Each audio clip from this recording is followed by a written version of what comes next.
গ্রামের বাড়ি। গ্রামের বাড়ির কথা শুনলেই কি সুন্দর, মনটা যেন ভরে যায়। মনে হয় যেন আনন্দ ভরে আর শান্তি ভরে নিঃশ্বাস নিব সেখানে গিয়ে।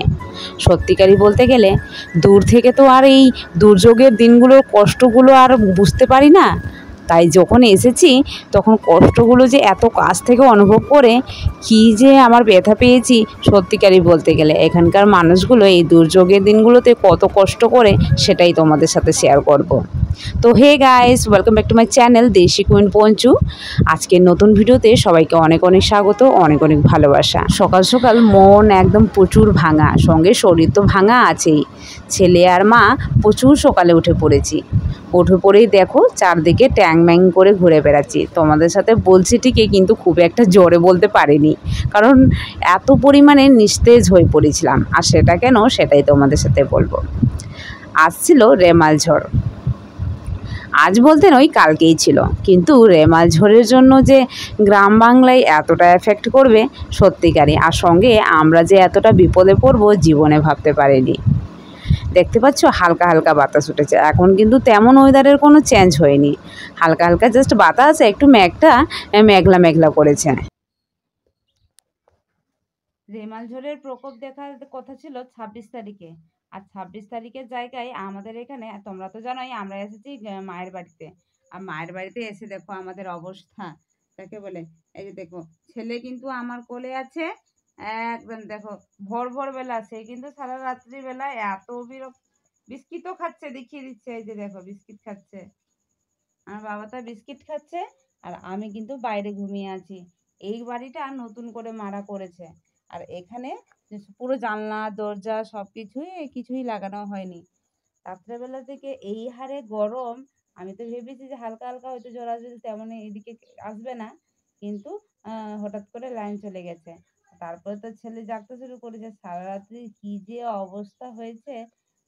মাঝরাত্রি আবার এসে এখানেও ঘুমানোর চেষ্টা করলাম, যে এখানে একটু খোলামেলা আছে, এই জায়গাটা একটু, এই যে জানলা দরজা কিছু সেট নেই, এমনকি সিঁড়ি ঘরটাও কমপ্লিট করা হয়নি। তো সেই জন্য ভাবলাম যে এখানেই ঘুমাবো, তাহলে কি ছেলেও ভালো করে ঘুমাতে পারবে, আর আমাকেও অত কষ্ট করতে হবে না, পাখা করতে হবে না। কিন্তু দুর্ভাগ্য কপাল আমার, ওই টাইমে লাইন এত ভুগভাগ করছিল, মানে আসা যাওয়া করছিল। শেষ পর্যন্ত মা বললো যে এখানে বাইরে খোলামেলা জায়গায় ছোট বাচ্চাকে নিয়ে ঘুমোস না, চলে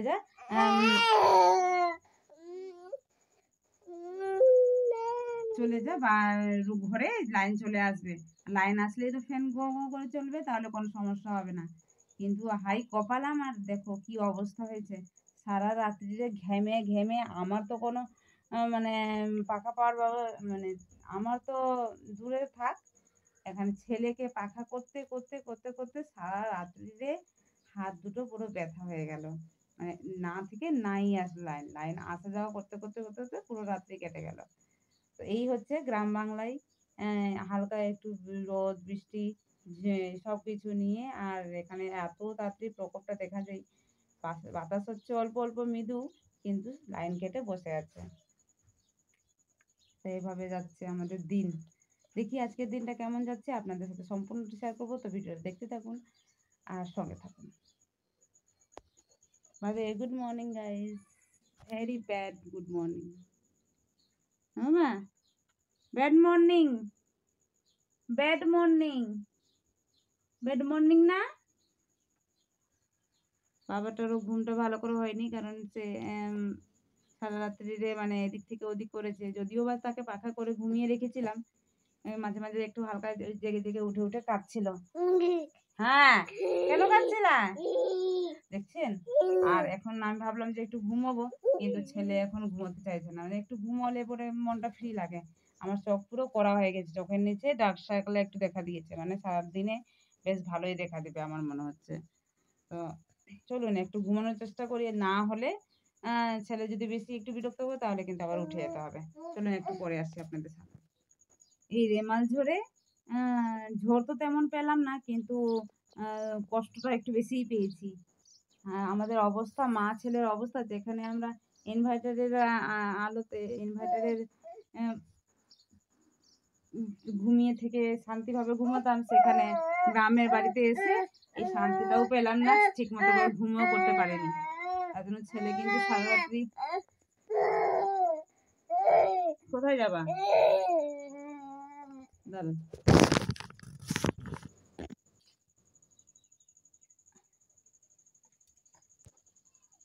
সারা রাত্রি পাখা করতে করতে হাত পুরো ব্যথা হয়ে গেছে, এমনকি চোখ দেখতে পাচ্ছ পুরো কড়া হয়ে গেছে, মানে এতটা গরম লাগছিল। আর এখানে আমাদের তো অভ্যাস আছে যে একটু ইনভার্টারের মধ্যে একটু ফ্যানের বাতাসে একটু সবসময় ঘুমিয়ে, কিন্তু ছেলে তো সেই অভ্যাসটা নেই যে বিনা পাখাতে বিনা সে ঘুমোই। কি যে অবস্থা হয়েছে সেটা আর বলে বুঝতে পারবো না। বাইরে যাওয়ার জন্য চলো করে বাইরে যাবো, চল তো ঘুরতে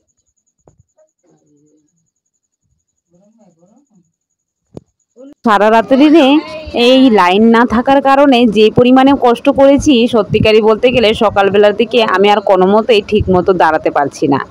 তার জন্য মা বলল, ঠিক আছে তুই কোনো মতো করে একটু রেস্ট নে, আমি না হয় বাইরে থেকে একটু বাবানটাকে ঘুরিয়ে নিয়ে আসি। তো দেখুন ছেলে কিন্তু এখন একটু বাইরে গেছে, আর বাইরের পরিবেশটাও আপনাদেরকে দেখিয়ে দিলাম। ছেলে একটু বাইরে বসুক, মায়ের সাথে খেলা করুক, সঙ্গে বাইরের পরিবেশটুকু দেখুক, কারণ সে তো আর বাবা মানে আমার শ্বশুরবাড়িতে সেখানে তো আর পায় না এইসব পরিবেশ এমনি করে খেলতে। তো এখানেই বেশ ভালোভাবে চারদিকে ঘুরুক, চারদিকে একটু দেখুক, আর সঙ্গে এই বিস্কিট খাক, তো বেশ ভালো লাগবে, তাকে মনটাও বেশ ফ্রি হবে। আর বাচ্চারা একটু বাইরে যদি ঘোরাফেরা করে তাহলে তাদের বেশ ভালোই লাগে। এদিকে দেখুন ধান কুটানোর বলতে না, ধান ঝরানোর মেশিন এটা। গ্রাম বাংলাতে এখন এই সিজনে কিন্তু ধান ঝরানো হয়, আর এই মেশিনগুলো প্রচুর পরিমাণে এখন ব্যবহৃত হয়। তো চলুন ছেলে এদিকে খেলা করুক, মায়ের সাথে খেলুক, আর আমি কিন্তু ছেলেকে টাটা করে এবার চলে যাব, কারণ আমার বাদবাকি কাজগুলো আমাকে সেরে ফেলতে হবে। সঙ্গে ভাবছি একটু রেস্টও নেব। ছেলেকে হাতে একটা বিস্কিট ধরিয়ে ছেলে একটু বাইরে খেলা করুক, আমি একটু রেস্ট নিই। সারা রাত্রি যেভাবে কষ্ট করেছি, এত কষ্ট জীবনে করিনি আমি, মনে হচ্ছে আজ প্রথম এত কষ্ট, যেটা পুরো ঝিমিয়ে পড়েছি, পুরো দুর্বল হয়ে গেছি। বাইরের ওয়েদার দেখতে দেখতে সঙ্গে একটু বিছানায় পড়তে পড়তেই কিন্তু অনেকটা সময় চলে গেছে। তো ভাবছি এবার না হয়, ছেলেকে তো মা নিয়ে চলে এসছে, ছেলে আবার খাওয়ার জন্য কান্নাকাটি করবে, তার জন্য ঝটপট করে ব্রাশটুকু সেরে ফেলে এসে কিন্তু বসে পড়েছি ছেলেরও খাওয়ার ব্যবস্থার জন্য আর নিজেরও খাওয়ার ব্যবস্থা করার জন্য। তার আগে কিন্তু আমাকে কিন্তু এই থাইরয়েডের ওষুধটা অবশ্যই খেতে হবে, কারণ গত কয়েকদিন ধরে আমি যে পরিমাণ পায়ের ব্যথা হাতের ব্যথা নিয়ে ভুগেছি তা হয়তো মানে আপনারা জানতেই পারলেন। তো এই জন্য থাইরয়েড ওষুধটা কোনো মতোই মিস করি না। যাকে আমি যে এখানে হরলিক্স খাচ্ছি, ছেলে কিন্তু বারবার কিন্তু এই হরলিক্সটা নিয়ে নেওয়ার জন্য একদম তোড়জোড় চাপাচ্ছে, তার জন্য ওকে একটু টেস্ট করাচ্ছি, আর ফাঁকতালে আমিও একটু খেয়ে নিচ্ছি। এদিকে দেখুন ছেলেকে বসিয়ে দিয়েছি খেলা করতে, তাকে কিন্তু প্যান খোলা অবস্থায় খেলা করাচ্ছি, কারণ আবার তাকে তো গ্রামের বাড়িতে নিয়ে এসেছি, আর একটু যদি তাকে মাটিতে ছাড়ি, সবাই বলছে যে বাচ্চারা যদি একটু মাটিতে থাকে তাদের নাকি রোগ ব্যাধি সব কিছুই নাকি কম একটু হয়। তার জন্য কিন্তু ওকে একটু হালকা হালকা করে চেষ্টা করছি যাতে ও মাটিতে থাকুক একটু নিজে থেকে। আছে তো আবার হামাগুড়িও দিতে শিখেনি এই সময়কার বাচ্চাগুলো, এখন অনেক বাচ্চাই আছে যারা কিন্তু হামাগুড়ি দিতে শিখে গেছে, তার জন্য কিন্তু বাবানটাকে একটু চেষ্টা করাচ্ছি। নাও নাও, এই যে নাও নাও নাও নাও নাও নাও নাও, চেষ্টা করো হ্যাঁ করো করো করো, ও এই যে পারবে তো। তো দেখতে পাচ্ছেন ছেলে কিন্তু এখানে যথেষ্ট চেষ্টা করছে তার সেই ব্লুটুথটা নেওয়ার জন্য, যদিও বা আমার ব্লুটুথটা দিয়েই সে খেলা করছে, তো সেটা নিয়ে একটু ভয়ে আছি, যেটা ঝট করে সে মুখে যাতে না ঢুকিয়ে দেয়। কিন্তু আমি লক্ষ্য রেখেছি তার ফাঁকতালে তাকে কিন্তু অনেক কিছু শেখানোর চেষ্টা করছি, যাতে সে খুব তাড়াতাড়ি হামাগুড়িটা দিতে শিখে। এমনকি সে দেখুন এদিকে আমি মুড়ি খেতে বসেছিলাম, সে কি করেছে আমার বাটির মুড়িগুলো সম্পূর্ণটা কিন্তু চা মুড়ি খাচ্ছিলাম, তো সম্পূর্ণটা নিজে ছড়িয়ে ফেলেছে, এমনকি সে নিজে নিজেই সেটা উঠিয়ে খাচ্ছে। অবশ্যই এই ট্রেনিংটা বাড়ি থেকেই দেওয়া, বাড়ি থেকে দিয়ে এসেছি, মানে নিজে নিজে যাতে উঠিয়ে খায়। আসলে বাচ্চারা কিন্তু যতই বাটিতে দাও ততই কিছুতে দাও, তারা কিন্তু নিচে থেকে উঠিয়ে খেতে ভালোবাসে। যাকে কোনো মতো করে তার ছেলেকে মালিশ টালিশ করে খাইয়ে দাইয়ে তাকে কিন্তু ঘুমিয়ে পড়েছি। এমনকি আমি কিন্তু যেহেতু কারেন্ট নেই তার জন্য কিন্তু কোনো রকমের ফ্যান না চালিয়ে তাকে এভাবে ঘুমিয়ে দিয়েছি। দরজা জানলা জানলা সব খুলে দিয়েছি, এভাবে ঘুমিয়ে দিয়েছি। বাইরের ওয়েদারটা আপনারা নিশ্চয়ই দেখতে পাচ্ছেন কি মেঘলা করেছে, সঙ্গে বাতাস তো আছেই।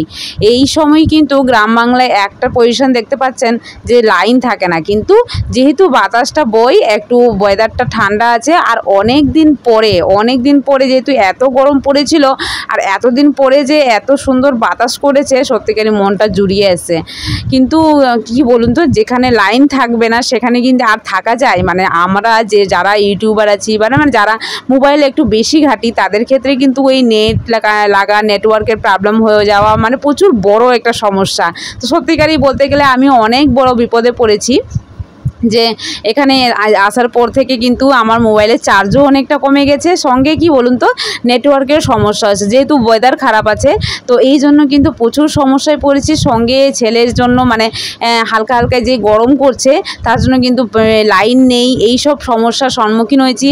আর সারা রাত্রি ধরে লাইন না থাকার কারণে কিন্তু ঘুম টুম ভালো হয়নি, এই জন্যও কিন্তু মানে প্রচুর পরিমাণে সব কিছু নিয়ে আমি যাকে বলি একটা বিপদের সম্মুখীন হয়ে গেছি। দেখুন ছেলে ঘুম থেকে উঠে পড়েছে অনেকক্ষণ আগে, মানে আমি খেতে বসবো সেই সময় উঠে পড়েছিল। তো ছেলেকে সঙ্গে আবার দেখুন এত বাতাস পড়ছে, আপনাদেরকে বেগে করে দেখাই। আর ছেলে দেখুন স্নান করবে বলে তাই ও সাবান হাতে নিয়ে বলে আমি জাপাল করবো, দেখুন সাবান হাতে নিয়ে সে বারবারই করছে যে আমি যাতে ওকে স্নান করাই। বাইরে বাতাস এত হচ্ছে, বাইরে থাকাই যাচ্ছে না, সব ও আপনারা নিশ্চয়ই দেখছেন যে এটা দুপুরবেলার টাইম, কিন্তু এই দুপুরবেলার দিকে মেঘলা থাকার কারণে কিন্তু দেখুন চারপাশের দিকে মনে হচ্ছে এখন সবেমাত্র ভোর হয়েছে। কিন্তু এই দুপুরবেলার দিকে মানে ওয়েদারটা এত বাজে করেছে, কিন্তু যেহেতু গরমের সিজন কিন্তু প্রচুর পরিমাণে গরম করছে, আর সঙ্গে লাইন না থাকার কারণে প্রচুর গরম লাগছে, থাকাও যাচ্ছে না কিন্তু গরমও আছে ঠিকই। বেশ ভালো লাগছে আজকের দিনটা, আজকে কোনো ফ্যান চালাতে হচ্ছে না, বাতাস এই পরিমাণে পড়ছে মানে সত্যিকারই বলতে গেলে ভাগ্যিস মা এই কয়েকদিন আগেই ইটের বাড়ি করলো। মানে এই কয়েকদিন আগে আমাদের এখানে মাটির বাড়ি ছিল, মায়ের বাড়িটা মাটির বাড়ি ছিল, তো এই মাটির বাড়ি থেকে নতুন করে মোবাইলটা থাকছে না বাতাসের জন্য, সব নড়ে যাচ্ছে, একদম সব পড়ে যাচ্ছে। তো মাটির বাড়ি ছিল, মাটির বাড়ি থেকে হঠাৎ করে মা এবার নতুন দিল এই বাড়িটা। তো এই নতুন বাড়িটাতে তারপরে যে রেমাল ঝড়টা আসবে, সত্যিকারই মা এখন নিশ্চিন্তে আছে। না তো প্রত্যেকবার যে বছরই ঝড় আসতো মা প্রচুর টেনশনে থাকতো যে বাড়ি ঘর পড়ে যাবে, এভাবে করবে। অনেক দিনের পুরনো বাড়ি ছিল, তো যাকে কোনো মতো করে দিদি মিলে বাড়িটা করে দিয়েছে। এখন আমরা এসেছি, তো আজকে যেহেতু এত ঝড় হচ্ছে, আর এত ঝড়ের মধ্যে কি বলতো রান্না টান্না করা প্রচুর অসুবিধা হয়ে গেছে। মানে চারদিকে ফাঁকা, এখন জানলা দরজা এগুলো কিছু লাগানো হয়নি, সব গোছালো হয়ে পড়ে আছে, তোমরা দেখতেই পাচ্ছ। তো এখানে আমরা গ্যাসটা কোনো মতো করে, এই যে দেখো গ্যাসটা কোনো মতো করে ফিট করা হয়েছে। আর এই গ্যাসটাতে আমরা চেষ্টা করছি যে এখানে রান্নাবান্না করবো, মানে বেশ সুবিধা হবে, একটা নিজের মতো একটা পরিস্থিতি কমফর্টেবল প্লেস করে দিয়েছি। কিন্তু এত বাতাস চারপাশ থেকে আসছে যে গ্যাস থেকে থেকে নিভিয়ে যাচ্ছে। তার জন্য কি বলতো আজকে সকালবেলার দিকে ডিমের অমলেট আর আলু সেদ্ধ ভালো করে পেঁয়াজ আর লঙ্কা দিয়ে ভেজে খেয়ে নিলাম। আর সঙ্গে বাবানকেও খাইয়ে দিয়েছি পটল সেদ্ধ দিয়ে। আর এখন আবার করলাম গিয়ে ভাত আর মেশানো তরকারি, সঙ্গে আলু সেদ্ধ ওই মাখা। তো বাতাসের জন্য গ্যাস প্রায় নিভে যাচ্ছে, মানে এসে গ্যাস জ্বালাচ্ছি আবার করছি, এইভাবে করছি। আজকে তেমন কিছু করা হয়নি, হেভি কিছু রান্না। চলো ঝটপট করে এখানে রান্না হয়ে গেছে, এদিকে গ্যাসটাও মুছে দিচ্ছি, আর বাসনটাও মাজা হয়ে গেছে। মানে আমি কোনোবারও এতটা কাজ করি না অবশ্য মায়ের বাড়িতে এসে। তো এবার যেহেতু মায়ের একটু পা ব্যথা সব কিছু বেড়েছে, আর তাছাড়া বাবানকে নিয়ে মা গেছে, তা ভাবলাম যে এই সাতটারে সমস্ত কাজগুলো করিনি, হয়ে গেছে। এখন যাবো স্নান করতে, স্নান করে এসে বাবানকে ফ্রেশ করবো। এদিকে দেখো সব ফ্রেশ হয়ে গেছে, একদম মুছে টুছে দিয়েছি। মানে জায়গাটা না থাকুক, কিন্তু যেইটুকু জায়গা আছে সেটাকে পরিষ্কার পরিচ্ছন্ন রাখার চেষ্টা করছি। একদম দেখো কত সুন্দরভাবে হয়ে গেছে, ক্লিন হয়ে গেছে সম্পূর্ণটা। ঝাড়ু টাড়াও দিয়ে দিয়েছি,